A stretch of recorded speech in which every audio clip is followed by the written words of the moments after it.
Halo sahabat diabetes, kembali lagi bersama saya dengan Dr. Noviana Rosbita di Pojok Diabetes. Pada hari ini kita akan membahas tentang diabetesi pada puasa Ramadan. Saat ini sudah ada Dr. Abi Wardoyo, spesialis penyakit dalam. Selamat sore dokter. Selamat sore Novi. Iya. Selamat sore sahabat diabetes. Baik, memasuki bulan puasa Ramadan, ada banyak pertanyaan mungkin dari diabetisi ya dok. Langsung saja kita mulai ya dok ya. Yang pertama, apakah penyandang diabetes ini bisa melakukan puasa di bulan Ramadan ya dok? Seperti mereka yang tidak diabetes, sebaiknya dan seharusnya penyandang diabetes itu dapat melakukan puasa di bulan Ramadan. Tetapi supaya ibadahnya berlangsung dengan lancar dan kesehatannya juga terjamin dengan baik, maka ada beberapa syarat yang perlu diperhatikan pada penyandang diabetes selama menjalani puasa di bulan Ramadan. Oke, baik dokter. Kalau keadaan apa aja nih dok yang terkait dengan resiko komplikasi diabetes ini sendiri saat bulan puasa Ramadan dokter? Nah, ini yang perlu diperhatikan oleh semua sahabat diabetes ya. Pertama, tentunya tidak tepat atau kurang tepat kalau kita memasuki puasa Ramadan dalam kondisi yang sedang sakit. Sembuhkan dulu sakitnya. Misalnya sedang demam, sedang diare, itu kita sembuhkan terlebih dahulu. Kemudian mereka yang hamil dengan diabetes tentunya bisa menunda puasanya. Hal-hal yang lain yang terkait dengan diabetes, misalnya gulanya itu terlalu tinggi, misalnya di atas 300, tentunya kita harus kendalikan dahulu supaya gula darahnya tidak tinggi, baru menjalani puasa. Juga pada mereka yang gula darahnya tidak teratur dengan baik, seringkali mengalami hipoglikemi, khususnya pada bulan-bulan sebelum memasuki bulan puasa, sering mengalami hipoglikemi. Nah, hal ini harus diperhatikan dengan baik.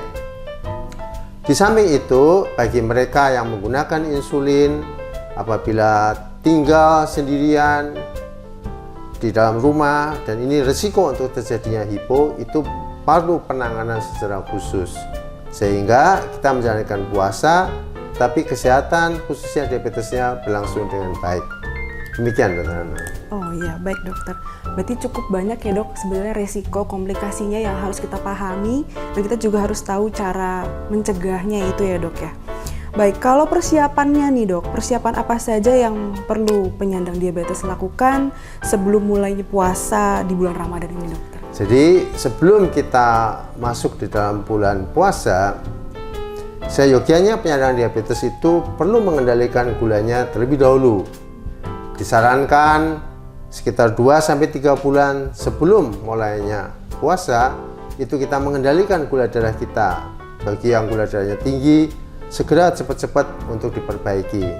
Sehingga kita masuk di dalam bulan Ramadan dalam kondisi gula darah yang sudah terkendali dengan baik, yaitu HbA1c-nya di bawah 7, gula darah sebelum makan kurang dari 130, kemudian pasca makan kurang dari 180.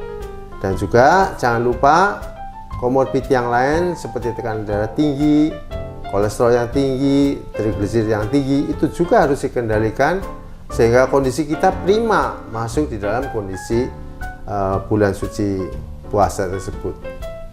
Baik dokter, memang harus ada beberapa hal yang dipersiapkan ya dok ya untuk mencegah risiko tadi juga, komplikasi nantinya juga ya dok. Baik, kalau untuk pengaturan dietnya sendiri dok, mungkin dokter bisa jelaskan ya dok ya. Pertama pengaturan diet, pengaturan olahraga maupun obat-obatan selama berpuasa di bulan Ramadan ini dokter.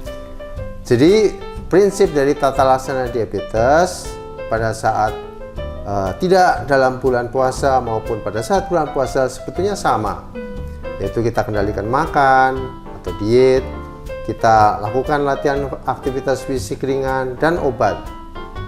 Nah, sebelum memasuki bulan puasa, sebaiknya penyandang diabetes berkonsultasi terlebih dulu dengan dokternya untuk menentukan bagaimana tata cara mengkonsumsi obat diabetes. Bagaimana dengan dosisnya, bagaimana dengan takarannya, bagaimana saat minumnya, apakah ada perubahan-perubahan. Demikian juga yang menggunakan insulin, itu lebih teliti lagi. Kapan disuntiknya, seberapa dosisnya, sehingga semua akan berjalan dengan baik. Di samping itu juga lebih mengintensifkan pemantauan gula darah sendiri di rumah, karena terjadi perubahan-perubahan pada saat antara puasa dan tidak puasa. Untuk persoalan pengaturan makan, ini persis sama sebetulnya. Bedanya pada saat kita tidak puasa, itu kita makan 3 kali utama dan 2 kali snack. Dan pada saat puasa ada pengurangan dari waktu makan dan jumlah makan. Kemudian aktivitas fisik sih masih tetap kita bisa melakukan aktivitas fisik yang ringan. Dengan demikian kita masuk di dalam kondisi puasa tersebut sesudah kita mengetahui apa-apa trik-trik apa yang perlu kita lakukan sehingga tidak terjadi penyulit sepanjang waktu kita berpuasa. Demikian, Dokter. Ya, baik, sudah lengkap sekali ya untuk informasi maupun edukasi bagi para diabetisi untuk memasuki puasa Ramadan ini ya, Dokter. Harapannya para diabetisi juga memahami semuanya dan sudah siap untuk memasuki puasa di bulan Ramadan nanti. Terima kasih banyak Dokter Wardoyo untuk edukasinya pada hari ini. Terima kasih. Salam sehat. Salam sehat.